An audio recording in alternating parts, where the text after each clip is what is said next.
Hi everyone, my name is Suzanne and I'm a Chinese metaphysics master in Hong Kong. I am often asked how Feng Shui actually works, because lots of people think it has to do with colors and bamboo sticks and lucky objects and coins and all of that, but that's not actually what Feng Shui is, Feng Shui is not object placement, it's not about lucky objects. Feng Shui, as it has been practiced for centuries in Asia, has to do with the evaluation of landforms and then also the identification of positive energy spots, meridian spots. And this is not something that is unique to Asia. All over the world, there were systems developed in the ancient times that identified energy spots, meridian spots, ley lines, all of these things. So this was always common knowledge to the ancients, but in modern times we don't really believe in things that we cannot see. So this is where a lot of distrust comes into the science of metaphysics. Now, what we look at in Feng Shui is, again, not so much what kind of objects we can place, but what we actually look at is more the outside environment. We try to identify meridian spots. So meridian spots are the kind of energy spots where the yin and yang energy converges and then creates new life. And once that happens, we can actually tap into this energy. Now, as Feng Shui consultants or Feng Shui practitioners, we attempt to identify whether those meridian spots actually emit positive energies or negative energies, It can be both. And so obviously you do not want to tap into negative energies. If there is a meridian spot or an energy spot that is blocked, then it becomes negative. And in that case, it is our task to unblock it, to somehow turn it from negative into positive so we can actually make use of it.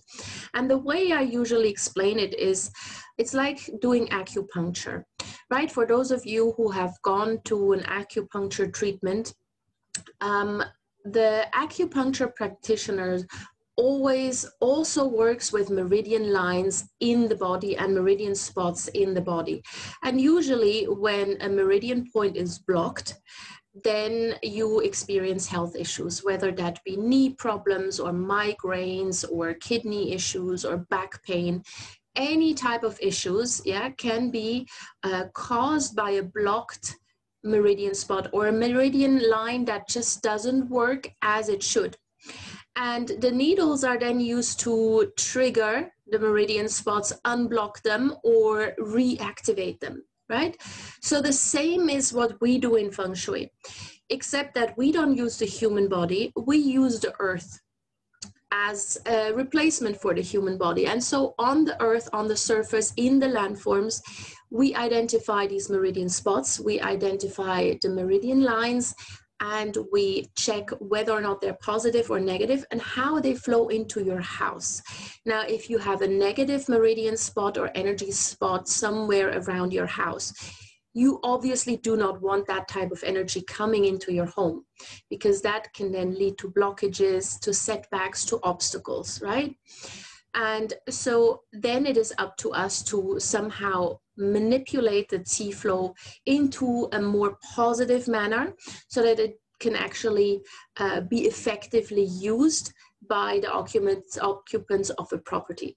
So this is essentially how Feng Shui works. It doesn't have anything to do with colors or with lucky objects, because really all the energy that we need is generated on the outside, not the inside of the property. Once it's inside, yes, we can shift the desk and the bed and all of that. That is perfectly fine. But first we need to actually check what we are working with. So this is in a nutshell how Feng Shui works, how we identify or tap into energies. There's, again, this is not something new. This is something that has been practiced all over the world. It just goes by different names.